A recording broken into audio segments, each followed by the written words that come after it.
Oke, ketemu lagi bersama MJ di sini dalam materi kita PKN dalam 5 menit. Di mana kita akan mempelajari pelajaran PPKN tapi dalam waktu 5 menit atau kurang.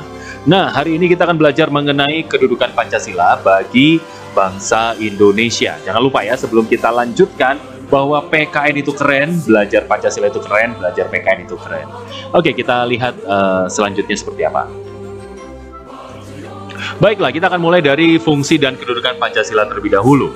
Pancasila ini merupakan ideologi dasar bagi negara Indonesia. Nah, Pancasila sendiri diambil dari dua kata Sanskerta. Panca artinya 5 dan sila artinya prinsip atau asas. Jadi kesimpulannya, Pancasila ini adalah 5 asas yang dipakai menjadi pedoman kehidupan berbangsa dan bernegara bagi seluruh rakyat Indonesia. Dalam kehidupan berbangsa dan bernegara, Pancasila ini memiliki banyak sekali kedudukan dan fungsinya bagi bangsa Indonesia. Nah, hari ini kita akan belajar tentang beberapa kedudukan dan fungsi Pancasila bagi bangsa Indonesia. Oke, kedudukan Pancasila bagi bangsa Indonesia. Yang pertama adalah Pancasila sebagai dasar negara. Apa artinya? Ya, artinya Pancasila ini menjadi segala sumber hukum di Indonesia. Jadi segala peraturan, segala hukum yang ada di Indonesia tidak boleh bertentangan dengan Pancasila. Yang kedua, sebagai dasar negara artinya adalah menjadi sumber pelaksanaan pemerintahan di Indonesia. Jadi di Indonesia ini pelaksanaan pemerintahnya juga tidak boleh bertentangan dengan Pancasila. Jadi Pancasila ini begitu penting buat bangsa Indonesia. Kita lanjutkan. Yang kedua, kedudukan Pancasila adalah sebagai pandangan hidup. Artinya apa? Artinya Pancasila ini mengandung nilai luhur yang menjadi petunjuk bangsa Indonesia dalam mencapai kesejahteraan bersama. Jadi sebagai pandangan hidup dalam masyarakat Indonesia bertingkah laku, berperilaku, itu harus sesuai dengan nilai-nilai Pancasila. Nah, apa bedanya sebagai dasar negara dan sebagai pandangan hidup? Bedanya seperti ini. Kalau di dasar negara, itu Pancasila lebih mengatur ke bagaimana penjalanan pemerintahan di Indonesia.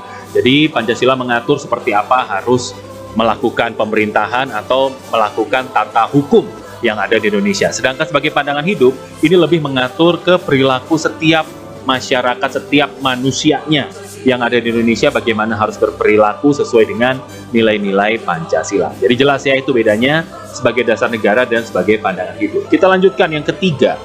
Kedudukan Pancasila adalah sebagai kepribadian bangsa. Artinya, Pancasila ini menjadi ciri khas bangsa Indonesia yang tidak ada di negara lain. Jadi kita tidak akan menemukan Pancasila di negara Amerika atau Jepang atau manapun, itu tidak akan ada.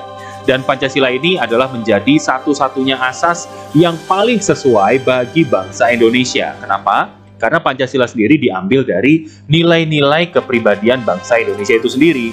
Begitu ya, jadi itulah Pancasila sebagai kepribadian bangsa. Kita lanjutkan. Yang keempat, yaitu Pancasila sebagai perjanjian luhur. Artinya, Pancasila ini sudah disepakati menjadi perjanjian yang harus dilaksanakan oleh seluruh rakyat Indonesia. Kita, rakyat Indonesia, sudah sepakat bahwa akan menggunakan Pancasila sebagai dasar negara yang akan terus dipakai sampai kapanpun. Makanya Pancasila itu tidak mungkin akan diganti, apalagi dihapuskan. Itu tidak bisa, tidak boleh. Karena kita sudah sepakat bahwa Pancasila ini akan terus menjadi dasar negara kita selama-lamanya. Kita lanjutkan. Yang kelima ya, yang kelima adalah Pancasila sebagai pemersatu bangsa. Artinya udah jelas, Pancasila ini menyatukan rakyat Indonesia yang memiliki banyak suku, agama, dan ras menjadi satu bangsa Indonesia lewat Bhinneka Tunggal Ika. Seperti kita tahu, Indonesia ini memiliki banyak sekali penduduk yang berasal dari suku, agama, dan ras yang berbeda-beda. Jadi bagaimana cara menyatukannya? Ya lewat Pancasila ini. Lewat Pancasila, lewat Bhinneka Tunggal Ika, mereka disatukan sehingga kita sekarang bisa hidup secara bersatu, secara satu negara di dalam negara kesatuan Republik Indonesia. Keren ya? Itu dia Pancasila sebagai pemersatu bangsa. Yang terakhir, Pancasila sebagai ideologi bangsa. Apa itu? Jadi Pancasila sebagai ideologi itu adalah Pancasila menjadi pedoman dan sekaligus cita-cita bangsa Indonesia. Bangsa Indonesia ini memiliki cita-cita yang sangat tinggi, sangat luhur. Dan itu bisa dicapai kalau kita melakukan nilai-nilai Pancasila dalam kehidupan kita. Jadi, fungsi Pancasila ini menjadi pengarah bangsa Indonesia dalam mencapai cita-citanya. Ya, itu tadi kedudukan Pancasila bagi bangsa Indonesia. Oke, para pendiri Republik Indonesia sudah menetapkan dasar negara adalah Pancasila. Dalam buku Memahami Pancasila, karya Faiz Yonas, Pancasila dalam kehidupan berkenegaraan dikenalkan pertama kali oleh Soekarno dalam sidang BPUPKI tanggal 1 Juni 1945.